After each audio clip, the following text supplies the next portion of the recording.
Good evening. You're listening to the Xtreme Movie Show. I'm your host, Rob. Tonight's episode, Xtreme TV. Season 1, Episode 4 of Kolchak, the Night Stalker.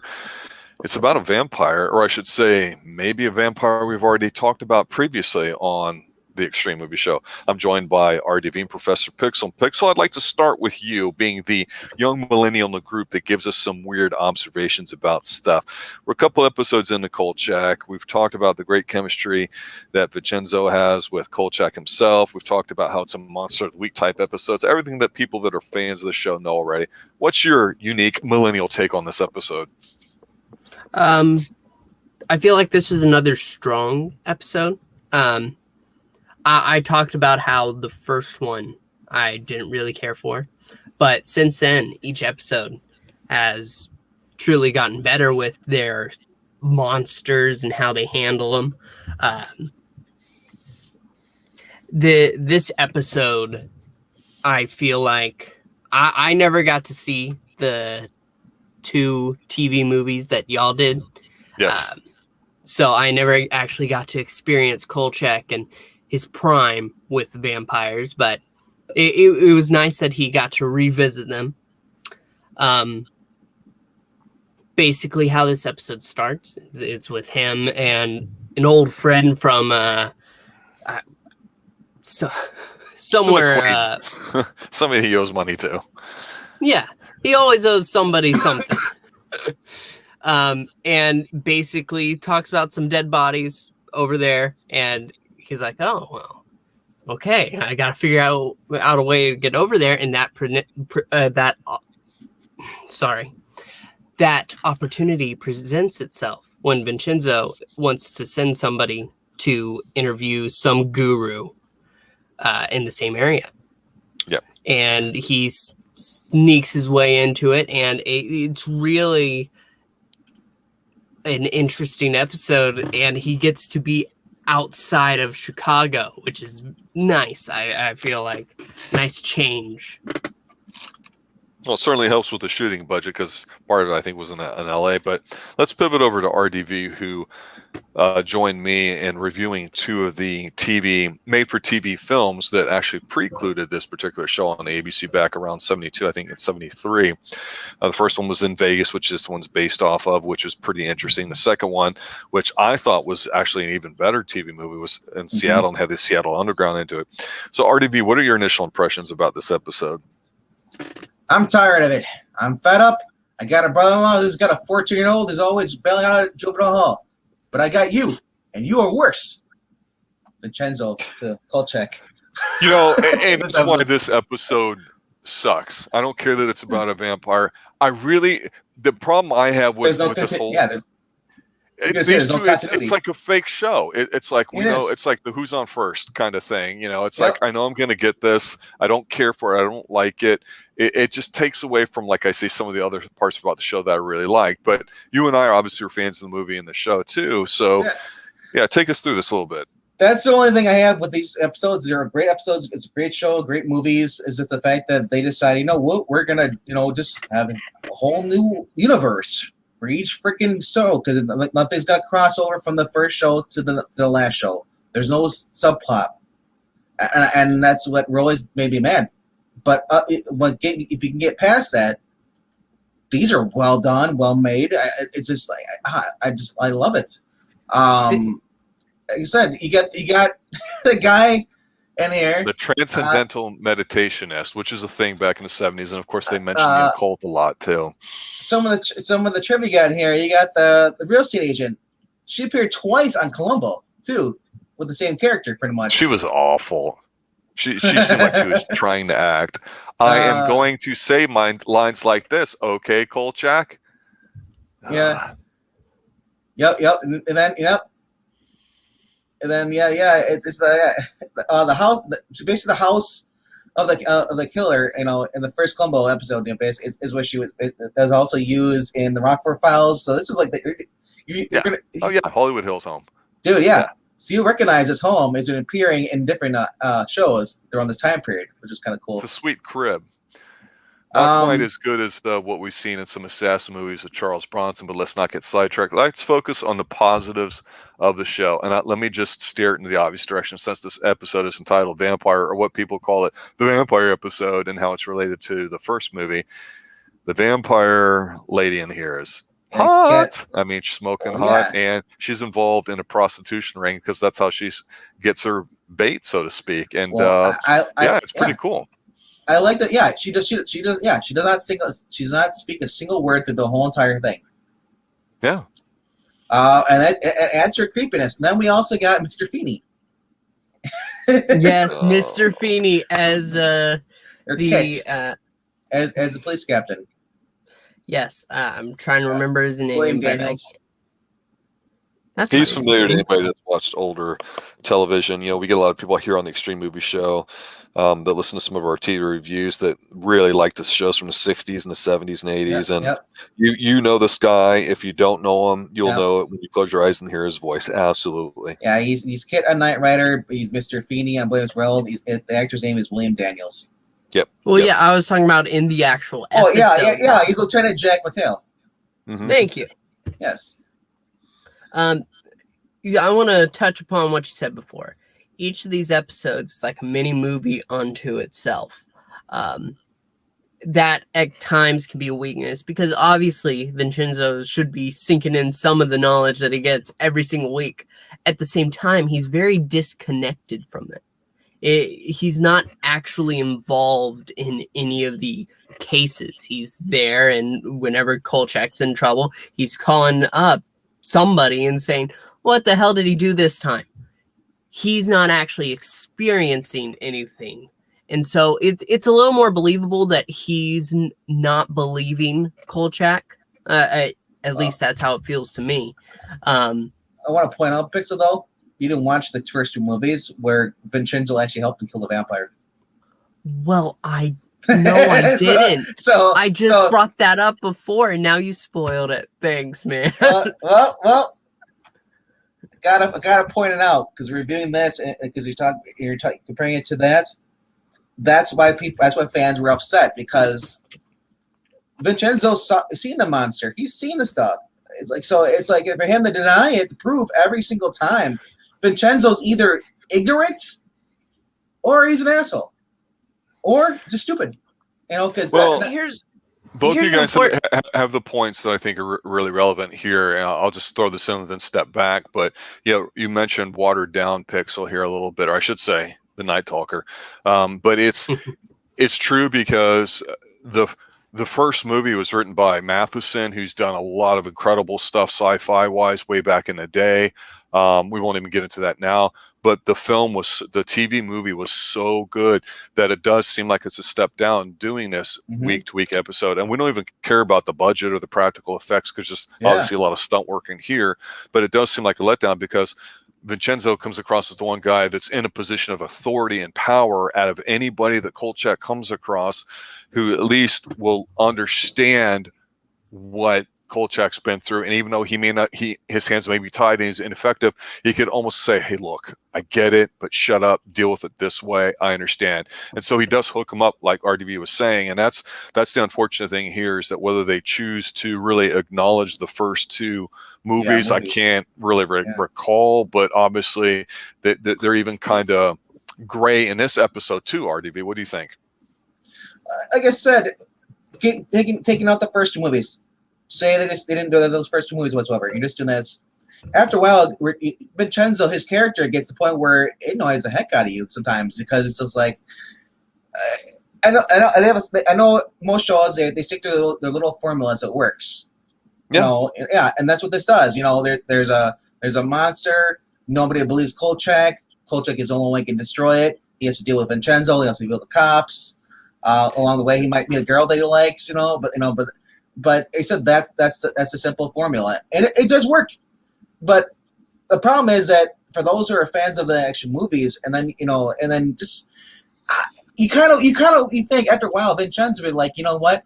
Either Kolchak's crazy, or maybe I should believe him. Maybe But there's an important note about this episode because Kolchak almost says that it's a vampire, but he never actually gets to tell Vincenzo that. Because Mr. Feeney is sitting right there and he says, "Don't you dare say the word vampire." So why would he need to say and it? If it just so he doesn't- never gets it out. So We could Vincenzo, always call him while later. It just yeah. yeah. while he does have experience with vampires, believing that Kolchak is the person who always gets these supernatural cases, it's almost unbelievable. It is, because just how often he gets into situations that are beyond the norm. It's like he had, well, in the case of Vincenzo, it's like he got something that was out of this world, and then the world became that solely. And it's absolutely understandable to not believe him every single time that he thinks, "Oh my gosh, this is something around the corner." Well, in the 70s, like I say, the challenge is always how to get the occult and horror stuff mainstream. And this show, of course, is ground zero for doing that in television, right? Now, these two guys have great chemistry together, and I understand, give us a little bit of that. We don't have to see too much of Vincenzo the rest of the episode. I'm fine with that. I understand it's television. I want to point out two things here that sum up the majority of this episode, other than, it's a solid episode. It feels a little different than some of the other ones. It's a little calmer, I guess. But for me, when I look at, say, a show like Twin Peaks that, RDV, Professor Pixel and I are covering on Xtreme TV show currently, I made mention in the episode we covered tonight, episode 4, that there's a character that we've seen in like every episode, and she's referred to in the episode as the log lady. She's a lady that literally is walking around carrying a log, and nobody really talks to her. She doesn't really say anything. But to your point, RDV, it's like we know that you're not going to show something like it just to piss off the audience. There's a point in doing it. You're not going to waste money on the shot and the setup and the introduction of the character. So we know we have like a plot B, C, D, or F, or whatever. Eventually, no matter how small it might be, it could be relevant later on. And we don't get any of those in these 4 episodes to disappointment. But the big thing I want to mention is this. I've said before that my favorite part about Kolchak, just the character, no matter what situation he finds himself into, which turns out to be supernatural, is I like that cynicism and bitterness that he has about the world, and not just media, but I would say authority, people in charge, and I say government, and that's basically what it is with police. But there's one very common theme that hit me on the head watching this episode, that it's a very subdued way of basically only having the one police chief that he's interacting with browbeat him, running him out of town literally, and has his underling guy grab Kolchak by the tie and escort him out of the Transcendental Meditationist house or the apartment I think that they're in. I'm looking at this going, the 70s must have been the decade that they really glorified and accepted the ability of policemen everywhere to be completely violent and unlawful as much as possible. And I'm half joking when I say that, because I'm certainly not suggesting that I hate police or that the show is exemplifying it.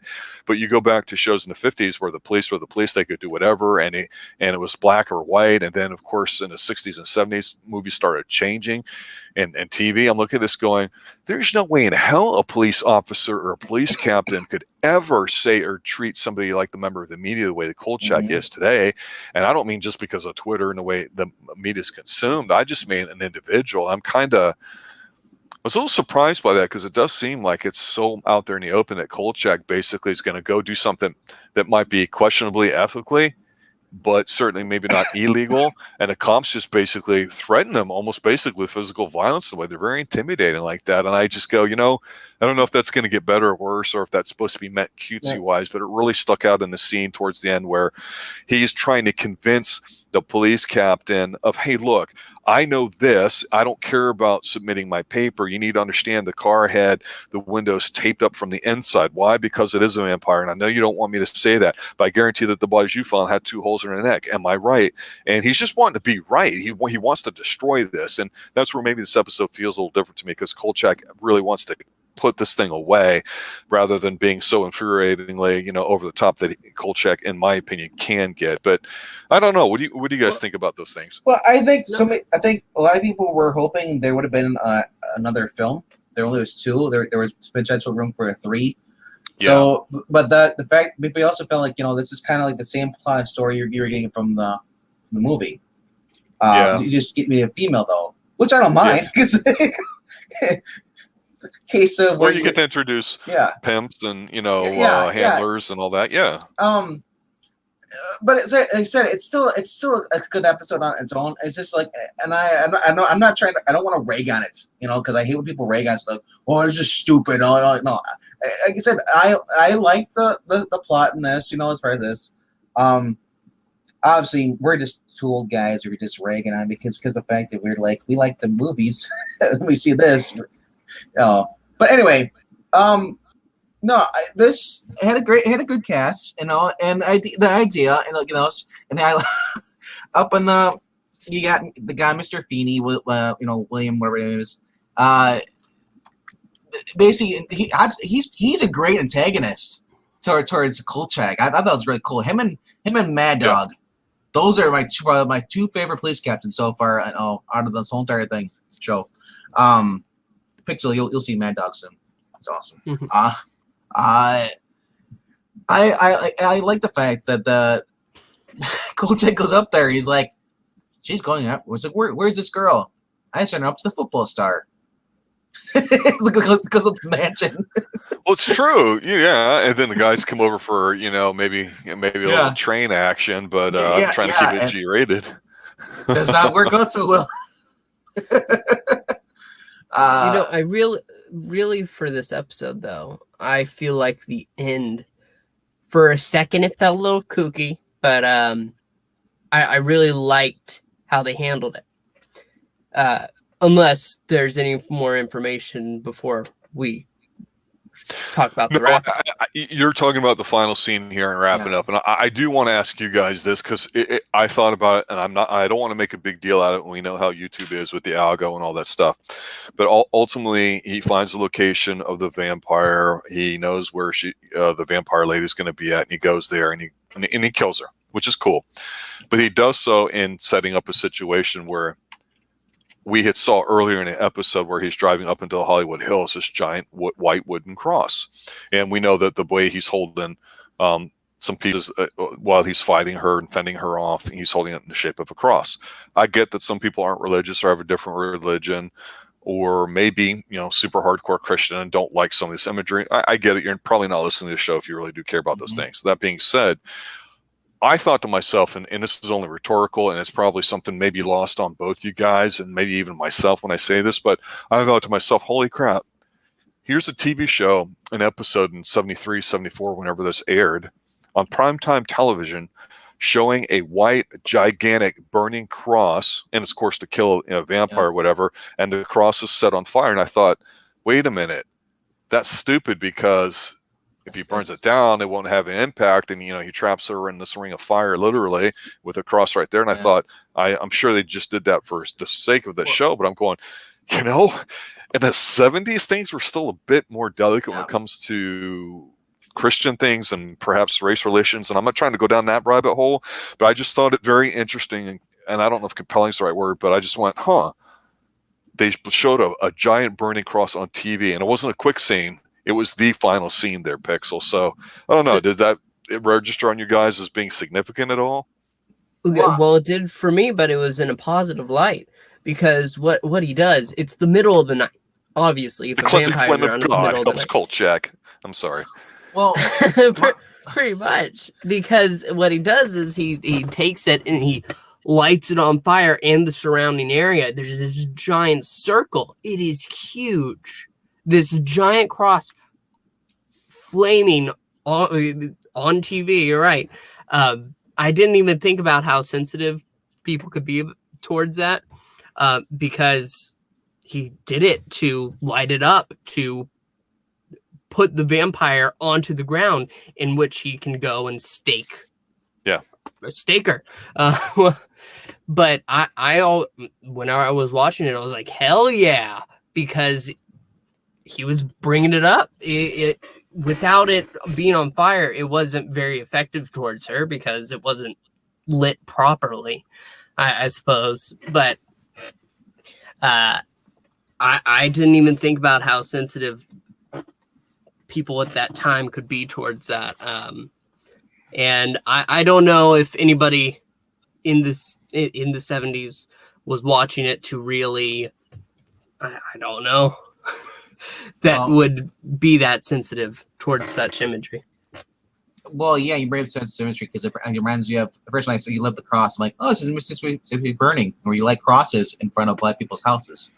Yeah, that's right? The first thing I popped in my head right there, you know.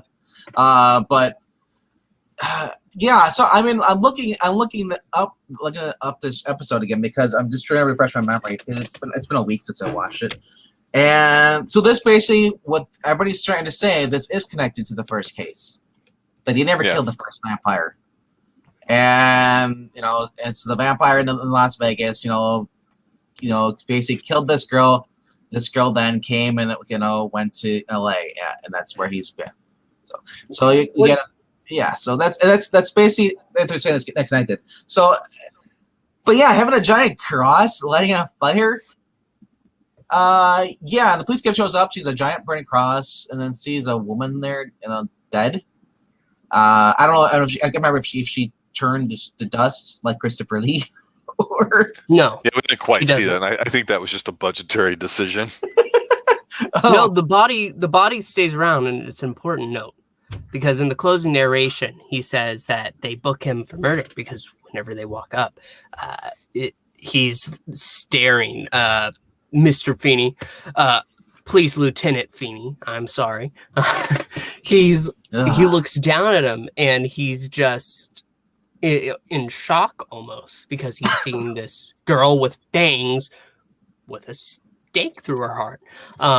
They book him for murder, just like he thought they would, but they let him go 12 hours later because he gets a look at the coroner's report. The tissue structure. Let me read it exactly. Yeah. Let me quote the coroner.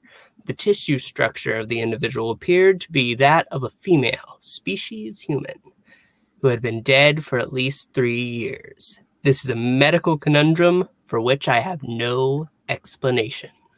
3 years. It's absolutely. If she's been dead for 3 years, there's no way they can book him for staking her with a cross 5 minutes ago. Yeah. So this episode, no Mustang. It's kind of sad.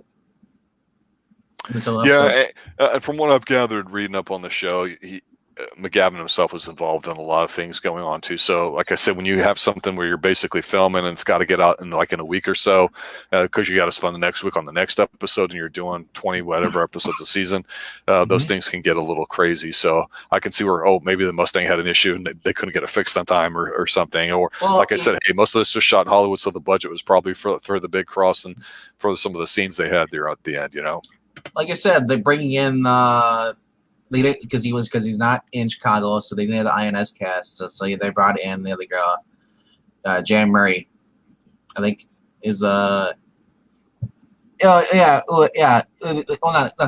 Jan Murray, Kathleen Nolan. Sorry, Jan Murray is a pimp. Sorry, I forgot about that. Kathleen Nolan as Kolchak's gal Friday, Fred Krueger. Krueger. There you have it, ladies and gentlemen. Kolchak Season 1, Episode 4, the vampire episode here on Xtreme TV. I'm your host, Rob, here with Pixel and RDV, covering it. Check us out next week as we move on to Episode 5 of Kolchak, the Night Stalker. It's a great show. Go see it. We enjoy it. It's a lot of fun. It show's almost 50 years old. It's hard to believe saying that out loud, that it's true, but at the time watching it, some cutting-edge stuff. And again, the template for such shows is the X-Files, Millennium. Anything after that, everything owes its genesis basically the fact that this show was so wildly successful due to the 2 ABC movie of the nights that we've reviewed already. If you go check that out on the Xtreme Movie Show, you'll see those, as well as these episodes too. And I'm wondering too how Twin Peaks, the other show we're currently covering as well on Xtreme TV right now, Season 1. We just did Episode 4 also. Wonder if David Lynch was somehow inspired by Kolchak, but I'm gonna have to go look that up and do my due diligence. But for myself, for everybody involved here at the Xtreme Movie Show, I want to say thanks for listening. Thanks for spreading the word. See you next time. Have a good night, everybody. And as always, stay extreme. Good night, everybody. Be careful out there.